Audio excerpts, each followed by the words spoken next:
Greetings viewers, Eric the Car Guy here. Recognize this guy? Yep, there'll be 2 videos on this particular vehicle.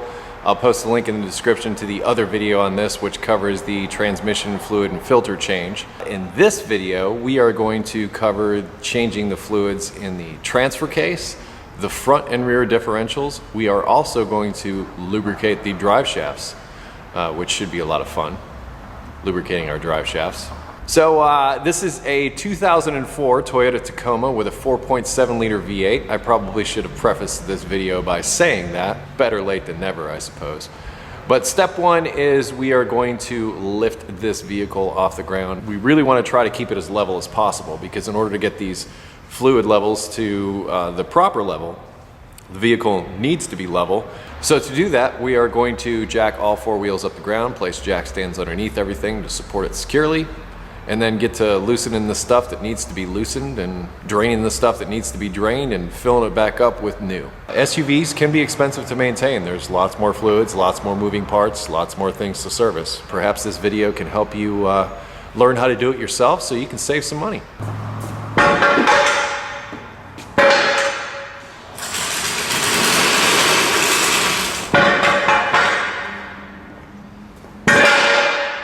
Now, since we can't necessarily jack up where we're putting the jack stands, I'm going to go right up underneath where this lower control arm attaches to the subframe here. It's a nice sturdy area. It's holding up the weight of the car anyway, and it's a good place to jack things up, in my experience.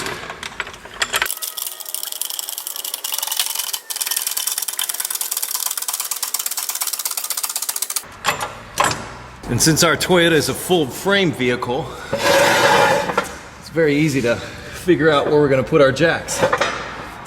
This basically supports the whole weight of the vehicle as it is, and everything's bolted to it. It's kind of like its spine, its skeleton. So placing your jack stands underneath there, it's a good solid piece of metal. You're good.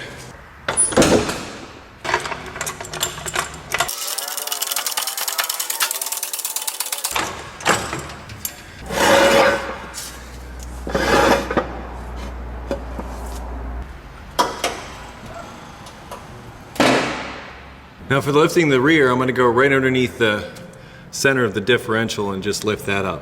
Some people have issue with this, but I don't. It's supporting the weight of the vehicle, and it's a very stout housing.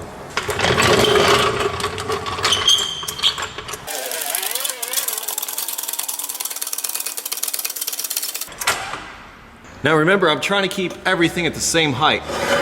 So I'm leaving my jack stands all at the same height.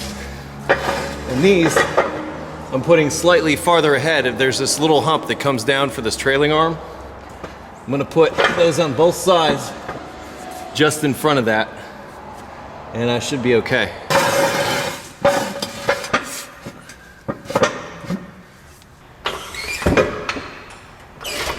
We're firmly on our jack stands. Not going anywhere. I'm just gonna open the hood, let a little more light down underneath.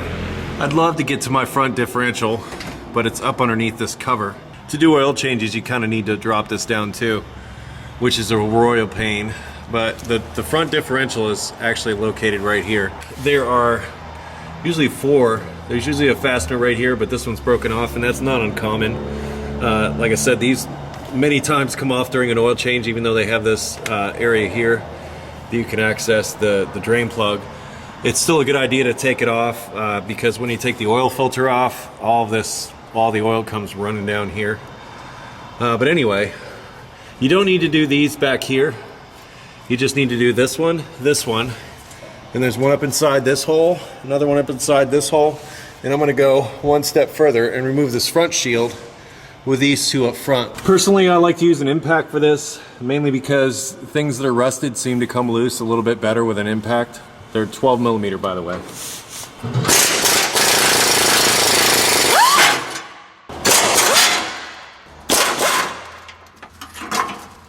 It's real nice of Toyota to put these little hooks in here, because they do hook up onto the subframe and sort of keep this thing in place. There's like a little hole right here that this goes into when you get it up in there, and that'll help for reassembly.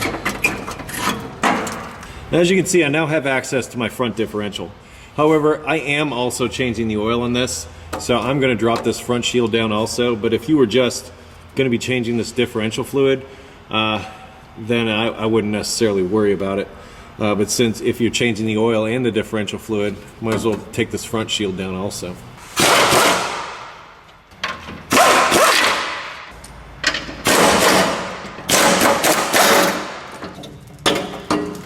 This one also has some hooks in the front. The hook into these and the core support. Now that those shields are out of the way, you can see that we have really great access to the oil filter. Sort of makes changing oil on these things a pain in the butt to have to remove the shielding every time. And that's why there's sometimes an issue with these. The bolts get broken off, things get rusty, what have you. But more importantly, we have our prize in sight for the differential. This right here is the drain plug. And somewhere on the side here, let's see if we can find the fill. Yeah, both in one shot. We've got the drain and the fill back here. And it does look like it's been some time since anybody's done anything with these. Oftentimes, differentials get neglected, which is not a good thing, because this can be quite an expensive unit to replace. Okay, I got my drain pan ready. But first I need to break these loose. And before I can do that, I kind of need to find out which ones I need. These are Allen's. And that's too small. Okay, we're going all the way with these.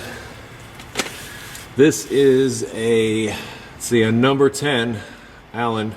Now I'm gonna try breaking it loose with my 3/8. And I got in a heap of trouble last time doing this on my Subaru for not trying to break the fill loose first. Because if you can't get the fill loose, then you're kind of, and you empty out the bottom, you're kind of in a real bind, because you'll never be able to fill it back up and you got no fluid. So just a little tip that I learned from you, the viewers, break the fill loose first to make sure that you can. And we can. There we go. Now with anything with, like, I always hate these types of fasteners. With Allen fasteners or something like this, make sure you're fully seated before you try to break it loose, because you round these fasteners off, it's a bad day.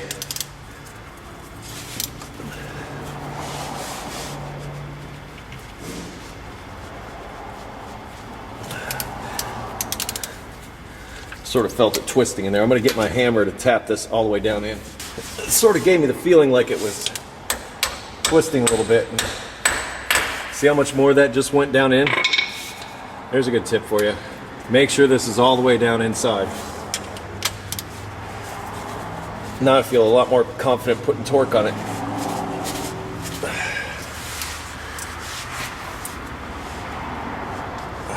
Okay. Given that amount of effort that I'm using with my 3/8, I'm going to switch to, I'm going to get a 3/8 to 1/2 inch adapter and use my breaker bar on this. Remember, leverage is your friend.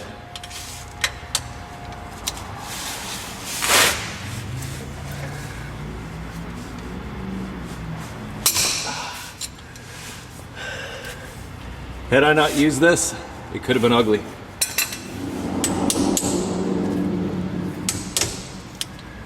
Now I can just undo it by hand.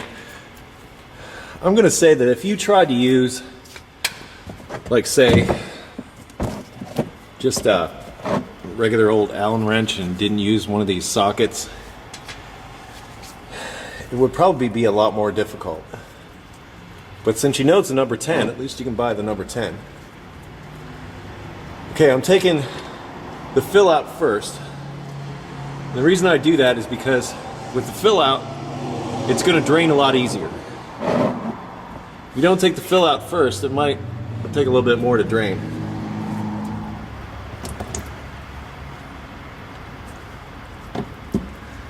Color doesn't look bad at all. It does look old. Doesn't look bad. Inside, whoops. inside this, there's a magnet, and it's got some metal shavings. I'm just going to take that and wipe it off with my rag. And we'll let that drain. Alright, now we've come to a slow drip. So I'm going to reinsert my plug. It's a good idea to replace the crush washers on these. But this wasn't leaking, it wasn't deformed, and I'm going to put it back in. But I would be negligent if I didn't mention that a good practice is to replace these crush washers whenever you do this. Now you don't need to make this so tight that you deform that crush washer like I was talking about. All you've got to do is get in there and make sure it's snug. It's not like it's gonna come out on you.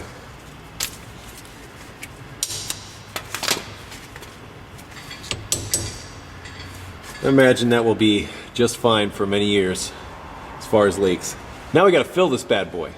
And for that, we're going to need to go over the bench. I need to show you something. The manual states that this calls for a 75 W90 gear oil in both the front, rear, and transfer case of this vehicle.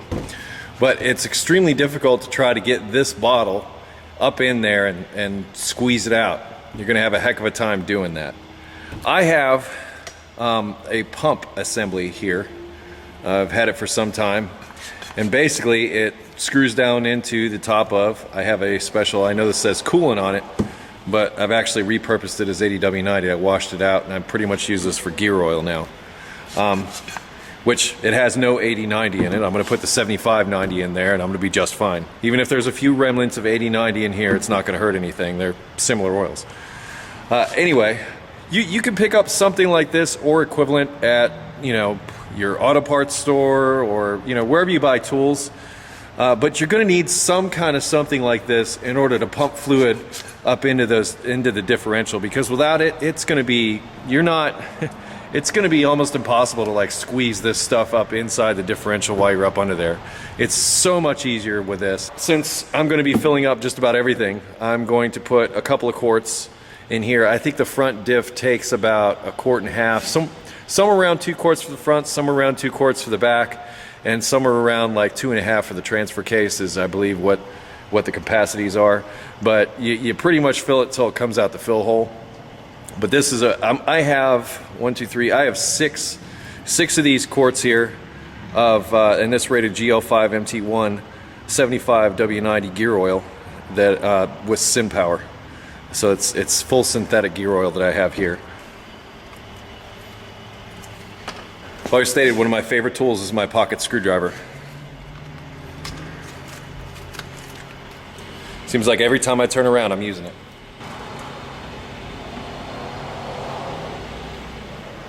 I think that 3 quarts is going to be a good start for us. I have my filler here, sort of ready to go. And quite simply, I'm just going to continue to pump the fluid into the differential until it starts to run out the hole. So keep your drain pan placed underneath. Keep pumping until it runs out the hole. I suppose you can imagine the degree of difficulty it would take in order to do this by trying to squirt the bottles in here. I suppose you could rig something up with like a long hose or something and come in through the wheel well. That might be another possibility for you. But these pumps for doing stuff like this really aren't that expensive. And considering the money you'll save by doing this job yourself, I'm sure there's more than enough in the budget for you. Okay, here we go. See how it's just starting to come out like that? It means it's full. It can be done. What you gotta do is reinsert the plug. Make sure you snug it up.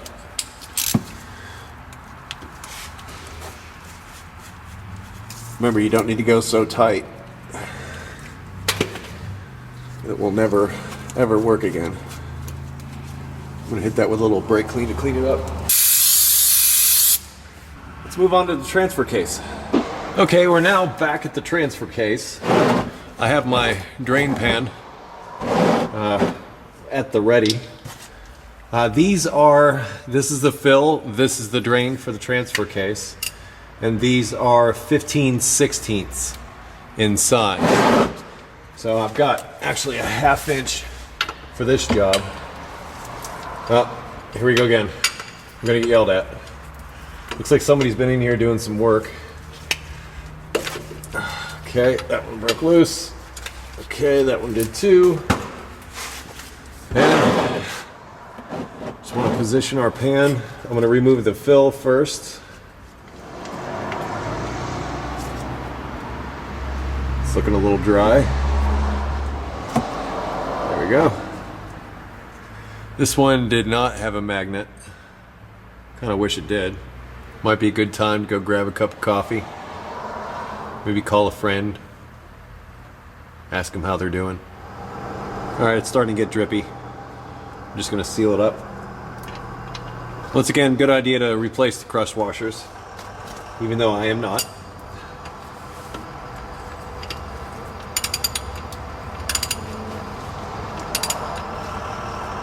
It's a 1/2 inch, so I'm not going to push on it so hard. Then I'm going to deform the gasket again. And this takes the same 75 W90 as the differentials do.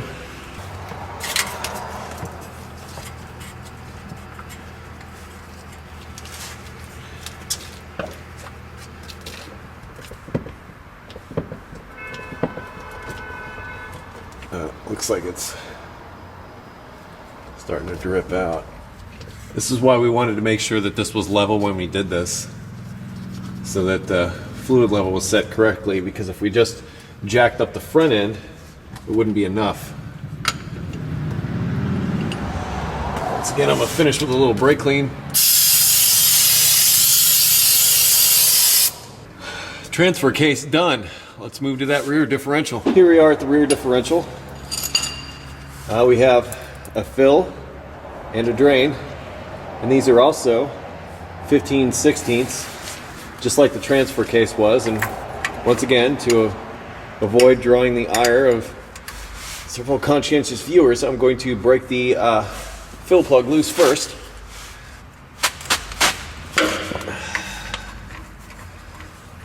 There we go.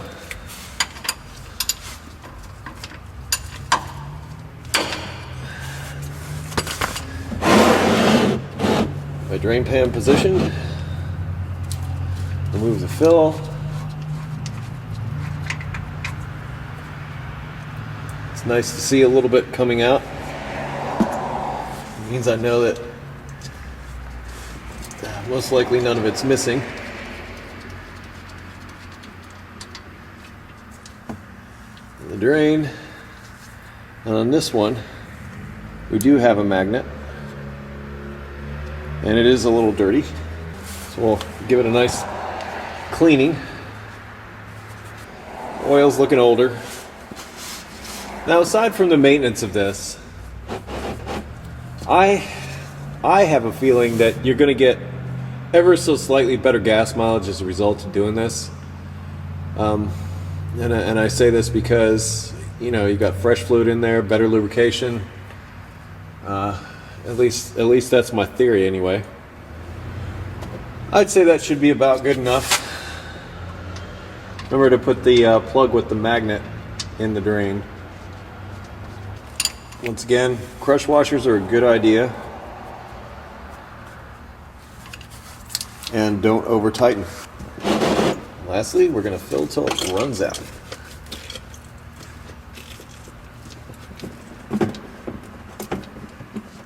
I do believe I'm getting to the end, which is good,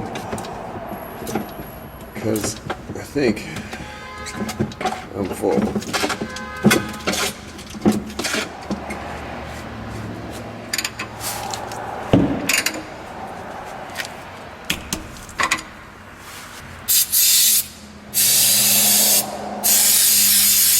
Let's lubricate those drive shafts. Okay, something I want to touch on briefly before we get to greasing the drive shafts and the U-joints. is as far as the rear differential goes, something to be aware of is whether or not it's limited slip. And what limited slip is it means that it has a special set of clutches on the inside of it that make it so that the wheel with the least amount of traction does not slip, in essence. So in other words, it's different than a conventional differential. And the way I make the determination if it's a limited slip or not is I'll spin one rear wheel and I'll look at the other rear wheel. If you spin one rear wheel, like I'm spinning this one in a counterclockwise direction, and spinning the other one is moving in the opposite direction, that's just a regular differential. That is not a limited slip differential. If it were a limited slip, as I turn this in a counterclockwise direction, the other wheel would also spin in a counterclockwise direction. Also, a lot of times I'll see like a tag or something off of the differential itself that states that it is a limited slip. So thankfully this wasn't a limited slip because I'd forgotten about it until now. And if it was a limited slip, you either need to use special fluid or there is often an additive that you put in because there's special clutches and things like that that make it a limited slip differential that need to be attended to. For our next trick, here is a Zerk fitting.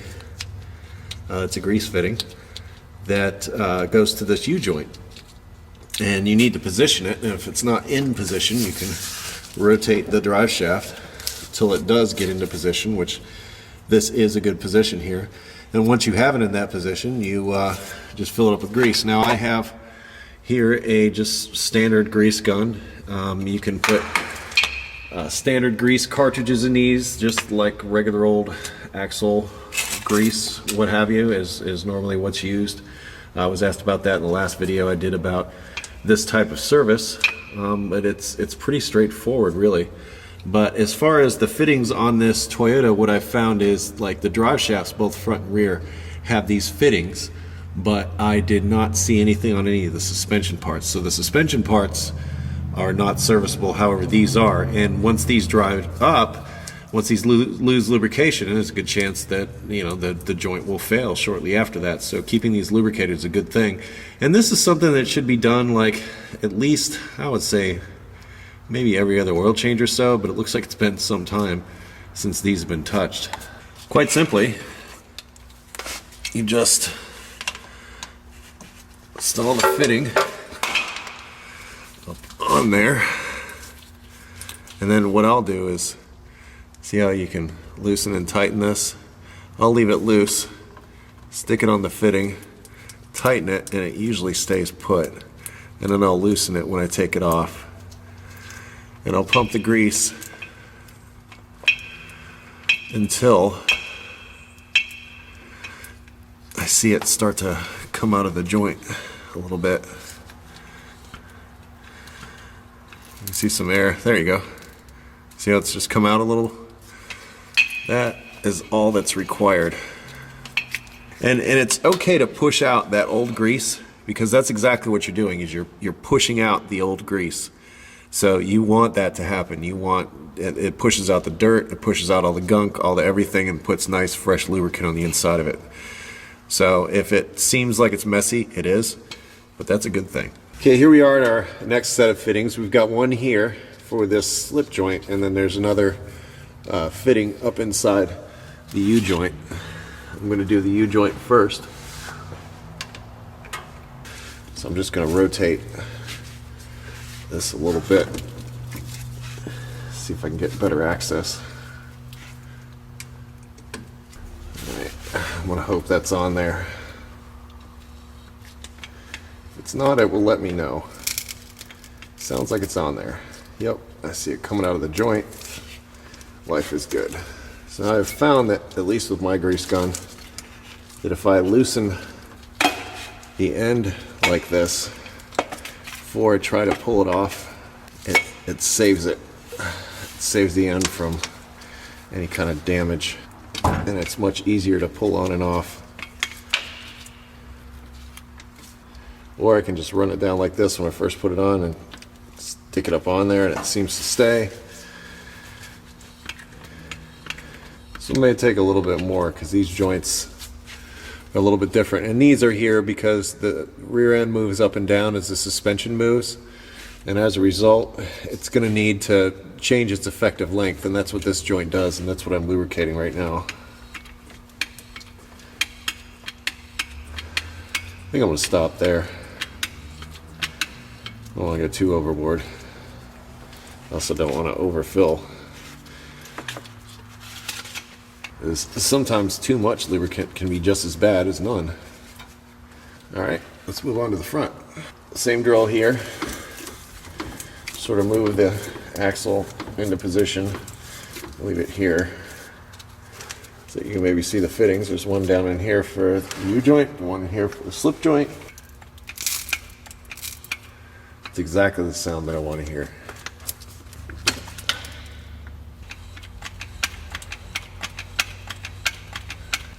That seems good. Let's move on to the front part of the shaft. Alright, there's our Zerk fitting.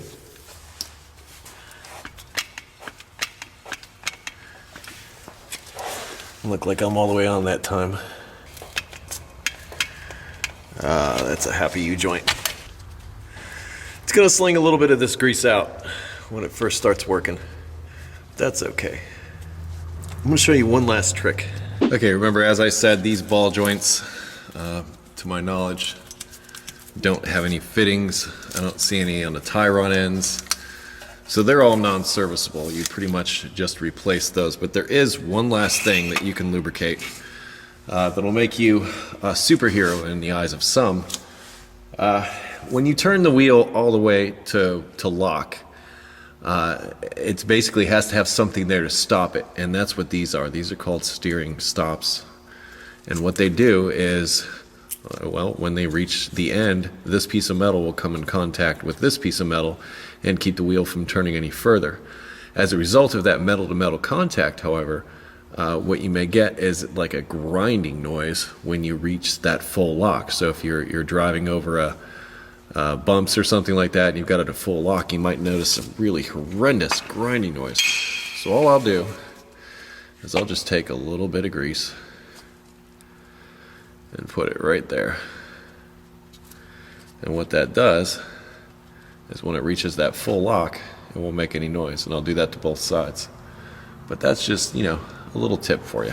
Right, our fluids are changed, our stuff is, our axle shafts, everything we can lubricate is lubricated. So now it's time to reinstall those lower shields. And these are important, particularly for off-road people, because if you leave them off and you run over like a giant boulder or something, it could hurt the tender underparts of your engine or something of that nature. So that's why they put these annoying plates under here, skid plates I believe they're called.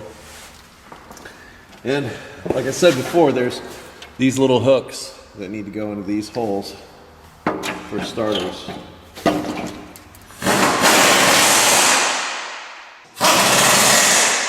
Okay, the servicing of the driveline on this 2004 4Runner, it's not that bad. It's not really going to set you back all that much. I think all told I had 6 quarts of 75 W90 was required for the front differential, the transfer case, and the rear end. And I had just enough with that 6 quarts. As far as servicing those fittings, it's not that difficult. I mean, you saw that, you know, it's really just a matter of spinning the wheels and getting it into place. And if you lift the vehicle as I suggested and have all 4 wheels off the ground, then spinning the wheels is not going to be a big deal. But you kind of got to have a place to at least do this. But it can save you a substantial amount of money doing this. Because they do charge quite a bit for this service in some locations. But all in all, in my opinion, not a bad job to do. So what I would suggest is, if you have automotive questions, to head over to EricTheCarGuy.com, type in a couple of keywords into the search function. If you don't get an answer to your inquiry there, feel free to sign up for our forum. All you need is an email address. It's completely and totally free, and we will do our best to answer your questions there. Oh yeah, I post videos here on Mondays and Fridays. And also on Google+, Facebook, and Twitter. You can find me in those places under Eric the Car Guy. It's all one word, by the way. I close with, be safe, have fun, and stay dirty. And if, you know, I can tell you, if you're gonna do this job, you're gonna get a little bit dirty. You can feel good about it too, because like I said, it's not that bad. It'll save you some money. I'll see you next time.